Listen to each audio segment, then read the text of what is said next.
தொடர்ந்து நம்ம government update schemes எல்லாம் பார்த்துட்டு இருக்கோம். இன்னைக்கு பாத்தீங்கன்னா மகளிர் உரிமை தொகை 2500 ரூபாய் வாங்கக்கூடியவர்களுடைய ஒரு லிஸ்ட் தான் நம்ம பார்க்க போறோம். இதுல உங்களுடைய கேட்டகரி இருந்தா உங்களுக்கு 2500 ரூபாய் மகளிர் உரிமை தொகை கிடைக்கும். ஏன்னா நமக்கு இந்த மாசம் பாத்தீங்கன்னா 1000 ரூபாய் கிடைச்சிருக்கலாம். ஆனா இது கடந்த ஆட்சியுடைய ஸ்கீம் உடைய கண்டினியூவேஷன் தான். இனி 2500 ரூபாய் கொடுக்கக்கூடியது பாத்தீங்கன்னா இப்பதான் என்ன பண்ணிட்டு இருக்காங்க, மறுபரிசீலனை பண்ணிட்டு அவங்க பெயர்கள்லாம் எடுத்துட்டு இருக்காங்க. இந்த சமயத்துல இப்ப யார இந்த கேட்டகரிக்குள்ள எல்லாம் கொண்டு வராங்களோ அவங்களுக்கு மட்டும் தான் கிடைக்கும். போன தடவை நான் வாங்கினேன், இந்த மாசம் எனக்கு 1000 ரூபாய் வந்திருக்குது அப்படிங்கறக்காக நமக்கு அடுத்த மாசம் கிடைக்கும்னு உறுதியா சொல்ல முடியாது. ஏன்னா இவங்க ஒரு ரெஸ்ட்ரிக்ஷன் வச்சிருக்காங்க, ரூல்ஸ் வச்சிருக்காங்க. இதுக்குள்ள இருக்கவங்களுக்கு தான் நம்ம 2500 ரூபாய் கொடுக்க போறோம் இருக்காங்க. 2500 ரூபாய் அப்படிங்கிறது ஒரு வருஷத்துக்கு நமக்கு 30,000 ரூபாய் காசு வரப்போகுது. அப்ப 30,000 ரூபாய் ஒரு வருஷத்துக்கு வரப்போகுது அப்படிங்கும்போது ஒருத்தவங்களுக்கு இல்ல, கோடிக்கணக்கான மக்களுக்கு வந்துட்டு இருக்கு. ஏற்கனவே 1.25 கோடிக்கு மேல கொடுத்துட்டு இருக்கும் போது இப்ப மறுபடியும் எடுக்கும் போது 2.25 கோடி வரையும் மக்கள் கேட்டுட்டு இருக்காங்க. அப்ப எல்லாருக்கும் கொடுக்க முடியாது இல்ல, அவங்களுக்கு பாத்தீங்கன்னா ரூல்ஸ் எல்லாம் போடுறாங்க. போன தடவை மகளிர் உரிமை தொகை வாங்கும் போது உங்களுடைய இருந்த ஸ்டேட்டஸ் இப்ப 2-3 வருஷத்துல உயர்ந்திருக்கும். அதையெல்லாம் அவங்க செக் பண்ண போறாங்க. அப்ப எப்படி எல்லாம் செக் பண்ண போறாங்க, என்னென்னலாம் பண்ண போறாங்க, என்ன கேட்டகரியில எடுக்க போறாங்கன்னு நான் சொல்றேன். இதுல உங்களுடைய கேட்டகரி வருமானு பாத்துக்கோங்க. வந்துச்சுன்னா நீங்க மகளிர் உரிமை தொகை வாங்க போறீங்கன்னு அர்த்தம். இல்லாட்டினா உங்களுக்கு இந்த தடவை மகளிர் உரிமை தொகை கிடைக்காதுன்னு. அதுல முதல் விஷயம் பாத்தீங்கன்னா, கடந்த ஆட்சியில 60 வயசுக்கு மேல இருக்கவங்களுக்கு மகளிர் உரிமை தொகை கொடுத்துட்டு இருந்தாங்க. இந்த ஆட்சியில 60 வயசுக்கு மேல இருக்கவங்களுக்கு மகளிர் உரிமை தொகை கிடையாது. 60 வயசு கீழே இருக்கவங்களுக்கு மட்டும் தான் மகளிர் உரிமை தொகை.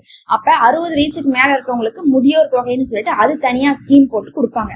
அது தனியா ஃபார்ம் கொடுப்பாங்க. அது தனியா பாத்தீங்கன்னா ரூல்ஸ் எல்லாம் இருக்கும். அந்த ரூல்ஸ் எல்லாம் ஃபாலோ பண்ணி தான் நீங்க வாங்குற மாதிரி இருக்கும். அப்ப 60 வயசுக்குள்ள இருக்கிறவங்களுக்கு 2500 ரூபாய் கிடைக்க போகுது.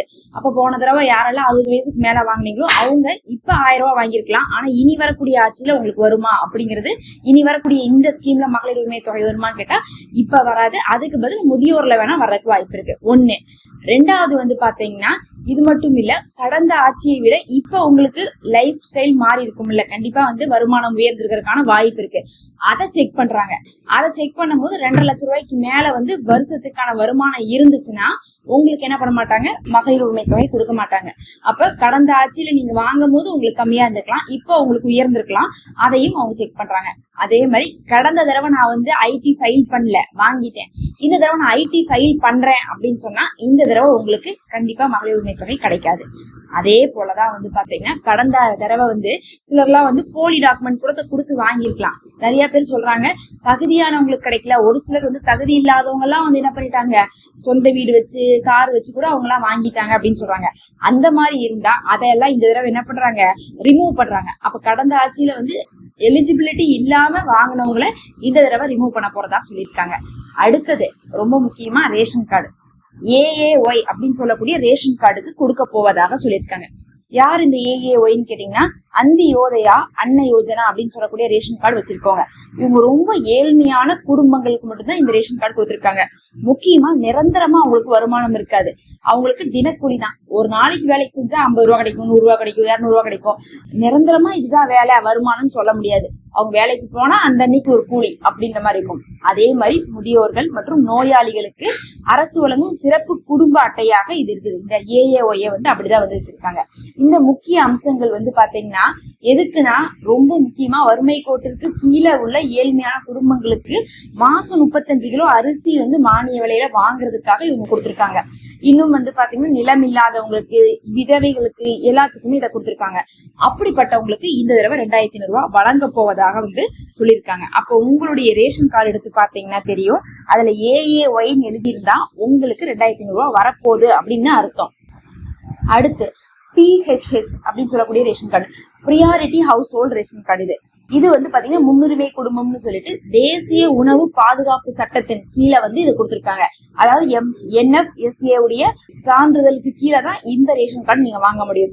அதை நீங்க வாங்கி இருந்திருக்கீங்க, உங்க ரேஷன் கார்டு எடுத்து பாத்தீங்கன்னா தெரியும், PHHன்னு எழுதி இருந்தா உங்களுக்கு பாத்தீங்கன்னா என்ன ஆகும், இந்த தடவை 2500 ரூபாய் காசு கிடைக்கும். இவர்களுக்கு மானிய விலையில் அரிசி கிடைக்கும், தானியங்கள் கிடைக்கும். வறுமை கோட்டிற்கு கீழே உள்ளவங்க தான் வருமானம் குறைந்தவர்கள். இவங்க தினக்கூலின்னு நம்ம சொல்ல முடியாது. வறுமை கோட்டு கீழே இருக்காங்க, வருமானம் குறைந்தவர்கள், அன்றாட உணவுக்கே கஷ்டப்படும் குடும்பங்களுக்கு தான் இந்த ரேஷன் கார்டு வழங்கி இருப்பாங்க. அதனால AAY அப்படிங்கிறது ரொம்ப தாழ்மையானது. இந்த PHH அப்படிங்கிறது அதோடைய செகண்ட் ஸ்டேஜ். கொஞ்சம் வந்து அதை விட அடுத்தபடி வந்து தாழ்மையானது. அதாவது அது வந்து முதல்ல நம்ம சொன்ன AAY தாழ்ந்தவங்க, இவங்க வந்து அவங்கள விட கொஞ்சம் மேல்பட்டவங்களா இருப்பாங்க PHH அப்படிங்கிறவங்க. அப்ப இந்த 2 ரேஷன் கார்டுக்குமே 2500 ரூபாய் கொடுக்க போறதாக அறிவிச்சிட்டாங்க. அடுத்து NPHHக்கு கொடுக்குறாங்க. NPHHனா யாருன்னு பாத்தீங்கன்னா, அதிகமானவங்கள்ட்ட நம்மள்ட்ட இதுதான் இருக்கும். NPHHங்கிறது நான் பிரியாரிட்டி ஹவுஸ் ஹோல்ட் அப்படின்னு சொல்லக்கூடிய ரேஷன் கார்டு. இது வந்து தனிநபர் முன்னுரிமை இல்லாத குடும்ப அட்டை தான். இது வந்து வறுமை கோட்டிற்கு மேலதான் இருப்பாங்க, அபவ் பாவர்ட்டி லைன். இவங்க வறுமை கோட்டுக்கு கீழேன்னு சொல்லல, நடுத்தர வருவாய் கொண்ட குடும்பம் சொல்லுவாங்க. அதாவது முதல் பார்த்தது தினக்கூலி, ரெண்டாவது பார்த்தது வந்து ஒரு வருமானம் இருக்கும் ஆனா குறைந்த வருமானம். இது வந்து பாத்தீங்கன்னா நிரந்தர வருமானம் இருக்கும் ஆனா ஒரு நடுத்தர குடும்பம். அதாவது நம்ம சொல்லுவோம்ல மிடில் கிளாஸ் லைஃப் அப்படி. அதே மாதிரி அரிசி பிற பொருட்கள் இதுல நம்ம வாங்கிக்கலாம். அப்ப மூணுலயுமே நம்ம அரிசி வாங்குறவங்களா தான் இருக்கிறாங்க. AAYயும் அரிசி கார்டு தான், PHHவும் அரிசி கார்டு தான், NPHHவும் அரிசி கார்டு தான். மொத்தத்துல அரிசி கார்டுக்கு தான் 2500 ரூபாய் கொடுக்குறாங்க. இது வந்து பாத்தீங்கன்னா சக்கரை அரிசி எல்லாமே இதுல வாங்கி கொள்ளக்கூடிய கார்டு. அதிகமானவங்க இதைதான் வச்சிருக்காங்க. இவங்களுக்கு 2500 ரூபாய் கிடைக்க போகுது. அப்ப NPHH கிடைக்கும். இந்த இடத்துல NPHHல வரக்கூடிய எஸ்க்கு கிடைக்குமான்னு கேட்டீங்கன்னா கிடைக்காது. அது சக்கரை கார்டு. சக்கரை கார்டுக்கு வந்து பாத்தீங்கன்னா உங்களுக்கு கொடுக்க மாட்டாங்க. அடுத்தது NPHHலயே வரக்கூடிய NC அப்படின்னு ஒண்ணு இருக்கு, அதுக்கு கிடைக்கவே கிடைக்காது. அதெல்லாம் வந்து பாத்தீங்கன்னா ரொம்ப பொருளாதாரத்துல உயர்ந்தவங்களுக்கு கொடுக்கக்கூடிய கார்டு. அப்ப NPHHக்கு மட்டும் தான் கிடைக்கும். NPHHல வரக்கூடிய NCக்கோ எஸ்க்கோ கிடைக்காது. மொத்தத்துல சக்கரை கார்டுக்கு, அதுக்கப்புறம் வெறும் அட்ரஸ் ப்ரூஃபுக்கு மட்டும் ரேஷன் கார்டு வாங்கினவங்களுக்கு கிடைக்காது. இவங்களுக்குலாம் தான் கிடைக்க போகுதுன்னு சொல்லிட்டு அறிவிப்பு வந்திருக்குது. இது இல்லாம வந்து பாத்தீங்கன்னா நம்ம சொன்ன மாதிரி கவர்மெண்ட் சர்வெண்டா இருக்கிறாங்களான்னு பாப்பாங்க. நீங்க கவர்மெண்ட்ல வேலை செஞ்சுட்டு இருந்தீங்க, ரிட்டையர் ஆயிருந்தீங்கன்னா உங்களுக்கு கிடைக்காது. ஏன்னா கவர்மெண்ட்ல ரிட்டையர் ஆனவங்களுக்கு என்ன வரும், ரிட்டையர்மெண்ட் ஃபீஸ் வரும். அவங்களுக்கு எதுக்கு நம்ம வந்து கொடுக்க மாட்டாங்க.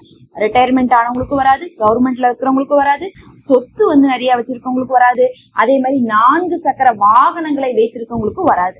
அதனால வந்து பாத்தீங்கன்னா இதெல்லாம் செக் பண்ணிட்டு ஐடி ஃபைல் பண்றீங்களா, வருஷத்துக்கு 2.5 லட்சத்துக்கு மேல சம்பாதிக்கிறீங்களா, எல்லாமே வந்து பாப்பாங்க. இதையெல்லாம் பார்த்துட்டு தான் வந்து பாத்தீங்கன்னா உங்களுக்கு கொடுப்பாங்க. மொத்தத்துல வந்து பாத்தீங்கன்னா இந்த தடவை வந்து லிஸ்டே வேற மாதிரிதான் வரப்போகுது. அப்படியே இருந்தவங்க இந்த தடவை வருவாங்கன்னு சொல்ல முடியாது. அதே சமயத்துல இதுல 2 சந்தேகம் வந்திருக்கு எல்லாருக்கும். என்னன்னா இப்ப வந்து என்ன சொல்லிட்டு இருக்காங்கன்னா, முதியோருக்கு வந்து நாங்க லிஸ்ட் எடுத்துட்டு இருக்கோம் அப்படின்னு இருக்காங்க. ஏன்னா வந்து அவங்களை பிரிக்கிறாங்கல்ல மகளிர் உரிமை தொகையில இருந்து, கடைசிக்கு அவங்களை என்ன பண்ணும், முதியோர்ல சேர்த்துங்கிறதுக்காக அதை வந்து லிஸ்ட் எடுத்துட்டு இருக்காங்களாமா. லிஸ்ட் எடுத்துட்டு இருக்காங்கன்னா என்ன அர்த்தம், முதல்ல வந்து அப்ளை பண்ண சொல்லிடுவாங்க, நம்ம போய் அப்ளை பண்ணுவோம், அதுக்கப்புறம் வந்து அதை ரிஜெக்ட் பண்ணுவாங்க, செலக்ட் பண்ணுவாங்க.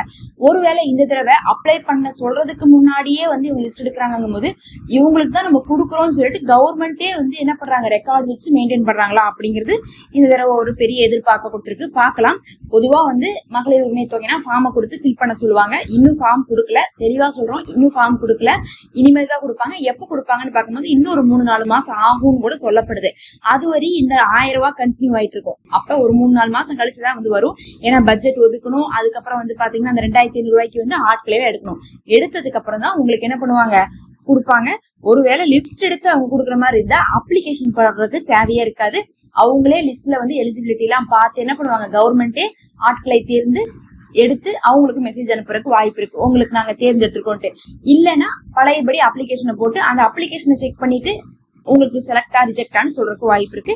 எது இருந்தாலும் நம்ம அப்டேட் தகவலை நம்ம கொடுத்துக்கிட்டே இருப்போம். சப்ஸ்கிரைப் பண்ணி பாருங்க. அப்பதான் அதை பத்தி ஏதாவது மேலதிகமான தகவல் வந்தா உங்க இடத்துல கொண்டு வந்து சேர்த்துருக்கு எங்களுக்கு உதவியா இருக்கும். நம்ம சேனல்ல மெம்பர்ஷிப் இருக்குது, ஜாயின் பண்ணிக்கோங்க. அது எங்களுக்கு ஒரு சப்போர்ட்டா இருக்கும்.